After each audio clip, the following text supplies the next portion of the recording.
Hello everyone, it's Creeley. In this video, we're going to be talking about the differences and similarities between mouse and keyboard and controller for Final Fantasy XIV. When I first started the game, there were a lot of players on console. I myself started on the PS3 about 7 years ago. Since the days of the PS3 though, I've made the jump to mouse and keyboard. A lot of players contest that controller players are slower or not as good. A lot of players often state that they can't see how anyone could even raid on controller.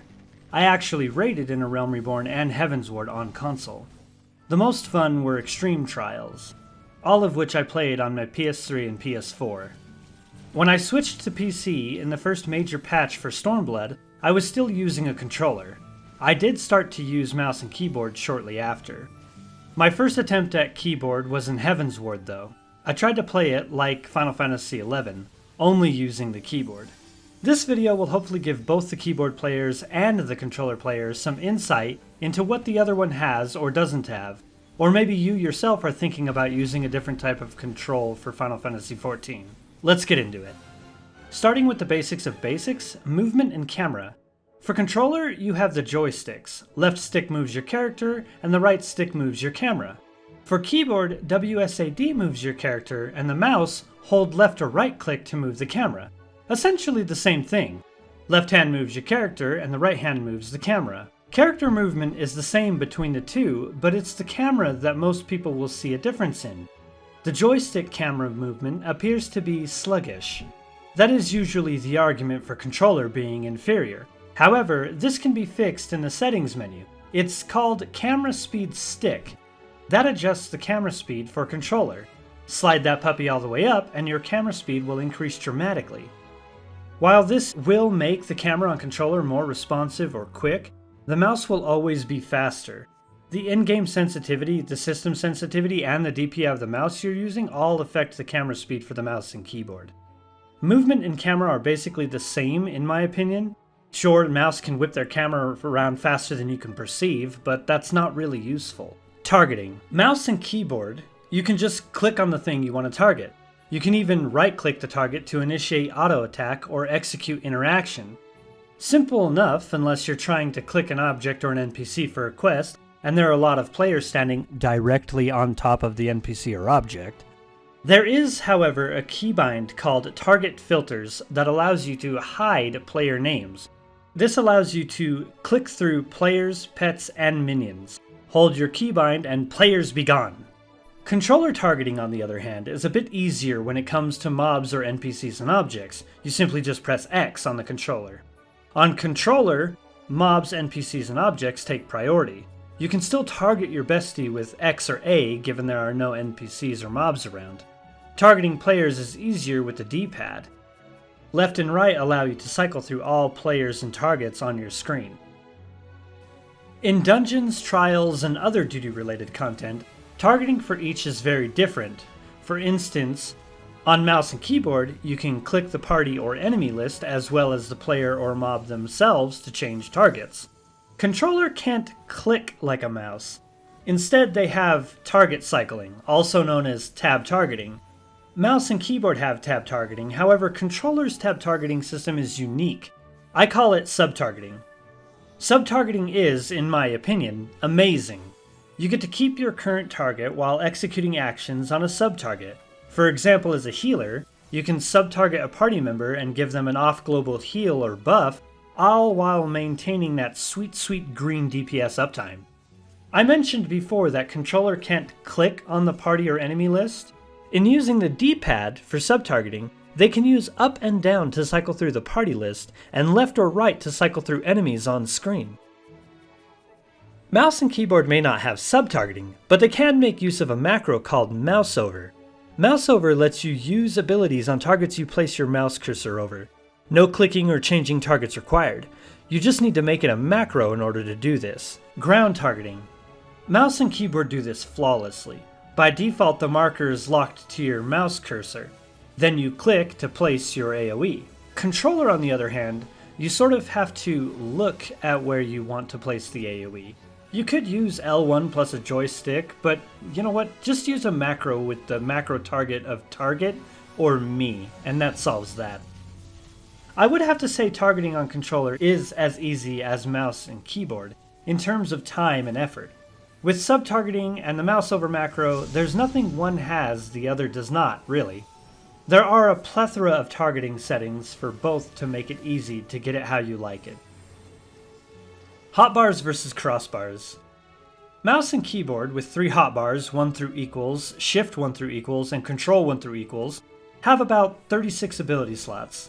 Controller, using both sides of L2 and R2, have about 32 ability slots. A fun fact, the most abilities a job has, including role actions, is 33, and those jobs are Samurai, Paladin, and Astrologian. The least amount of abilities, including role actions, is 25, and that job is Machinist. After counting each job's actions, yes, I actually logged in just to count each job's actions, I conclude that both forms of controls have sufficient space to have every action of every job ability. In a raid setting, it is good to have sprint, limit break, and maybe even potions if you're hardcore, on your hotbar or your crossbar, pushing the button count for some jobs to 36, the maximum a 3-tier hotbar on mouse and keyboard have. If you remember, controller only has 32 slots with using both sides of L2 and R2. Based on math, the keyboard has 4 more slots than controller. But controller has a third crossbar, just like mouse and keyboard. You can activate this third crossbar in the character settings under hotbar settings. With the settings I use, holding L2 and then pressing R2, you get the left 8 slots of the third bar, and reverse, R2 and then L2 gives you the right 8 slots. This brings controller's ability slot count up to a whopping 48 slots. But if we're comparing apples to apples, then we need to count the maximum number each can have. Keyboard has 10 hotbars, equaling 120 ability slots. Controller has 8 crossbars, equaling 128 ability slots. So when it comes to hotbars and crossbars, both have what it takes to have everything your job offers. They both have a plethora of options, making it very easy and accessible for each to have whatever they want. The only thing left to argue is that controller can't see all of their actions and cooldowns like keyboard. Well, a quick fix for this is to use a hotbar. Set those actions to a hotbar for easy visuals. Oh, did I mention that controller has access to both crossbar and hotbars? Well, they do. However, there are no keybinds for the hotbars when using a controller, so it's just for visuals. Communication. Typing on mouse and keyboard is easy, right? Just press / followed by the chat command you're trying to use, or simply click in the typing box and start typing. Voila, communication. Controller is no different really, you just need a keyboard. There is a software keyboard for PS4 and PS5, but don't use that. Just don't. The PS4 and PS5 can use any USB keyboard, so just get one of those. For controller on PC, just use your keyboard. The last thing I'm going to talk about is menu and UI interaction. On controller, the menu is like a regular RPG. You just press the options or menu button, depending on your controller choice, and the menu is displayed across the screen. You then use the D-pad to navigate it. The default position of your cursor is positioned on the most accessed menu option for each tab or category. I'm sure Yoshi P and his UI team did this intentionally. With keyboard and mouse, your menu by default is placed in the lower right corner of the screen. The mouse is the only way to access or use the menu. Everything is displayed as a little pop-up menu when you click a category. Both menus are very accessible for each form of controls.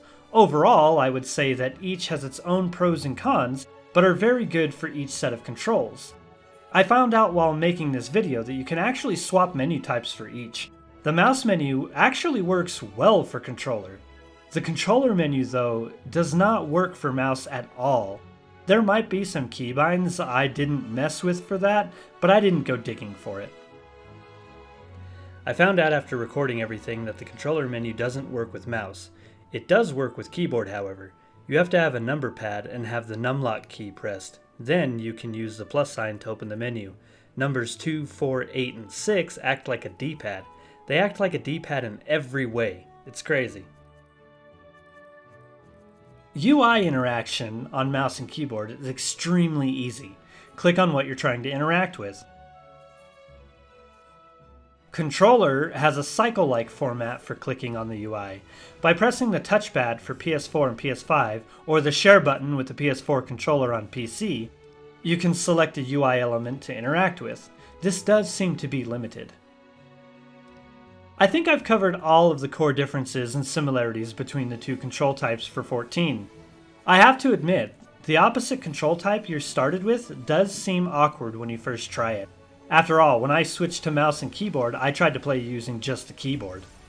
Going over all of this with you guys has made me realize just how well the controls for this game have been designed.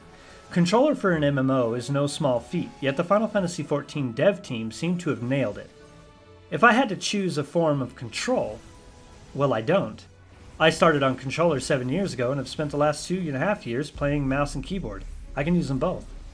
What are your thoughts on each type of controls for Final Fantasy XIV? Why did you choose the controls that you play with? Tell me in the comments, I'd love to hear your thoughts on this. I hope you all found this video interesting. If you did, go ahead and give it a thumbs up, subscribe for more of my content. There's more planned for the near future. Thanks for watching. Have a safe journey.